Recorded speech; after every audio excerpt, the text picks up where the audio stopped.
In the last two videos, we talked about how conscious capitalism can boost sales, as well as employee attraction, retention, and engagement.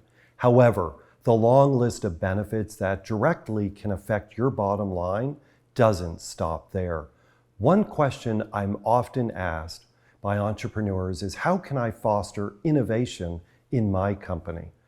Well, there's not a single agreed upon definition of the term innovation in a corporate setting. It refers to the fundamental way in which a company brings constant value to its stakeholders.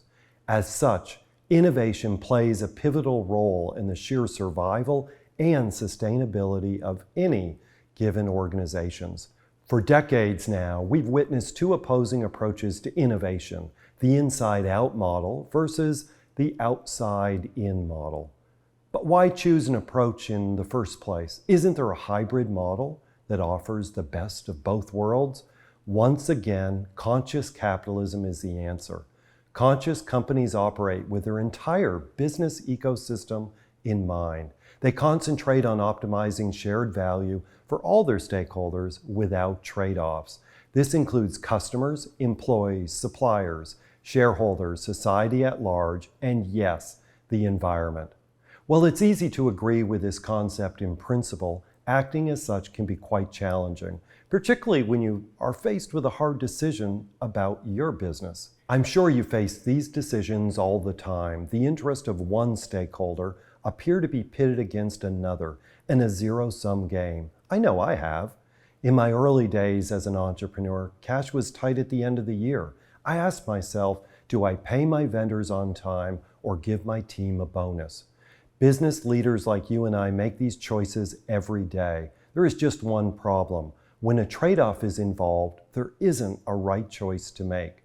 This idea is the absolute key to stakeholder management and a powerful tool to boost innovation in your organization. Take a step back, expand your thinking, get in communication with your stakeholders, and find creative win-win solutions.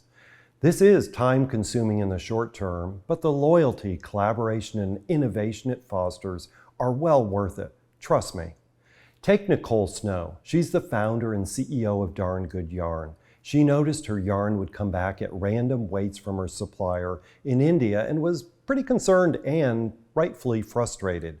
Most people would have walked away and looked for another supplier, which would have caused delays, loss in yarn quality, cost inefficiencies, and loss of revenues.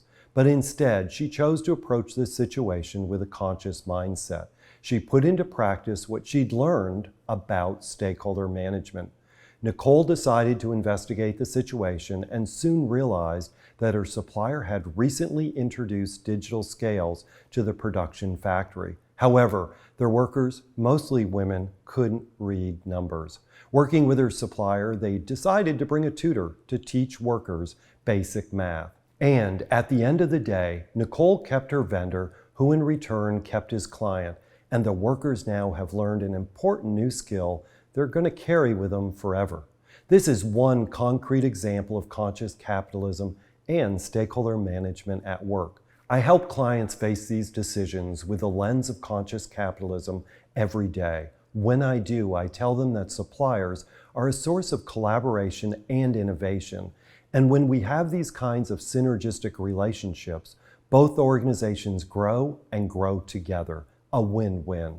Rather than shrewdly negotiating lower prices with your vendors, discuss how you can help them achieve success in their own endeavors, which in turn delivers more value to your customers. Overall, view all your stakeholders as part of a virtuous ecosystem, all intertwined and interconnected. It's no longer about competition, but cooperation. How can you get started? Define who your key stakeholder groups are. Determine the best spokespersons to represent each key group. Survey your key stakeholder spokespersons to inquire about how you currently contribute to their goals. Identify gaps you can remedy and act on those. Reject trade-offs in which you pit the interest of one stakeholder group against another. Find win-win solutions in which each group of stakeholder wins and thrives. Take a moment to reflect on your own organization. Think about a trade-off decision you've encountered and answer the following questions. What was the situation? What was the outcome? What would this have looked like if all stakeholders were taken into consideration?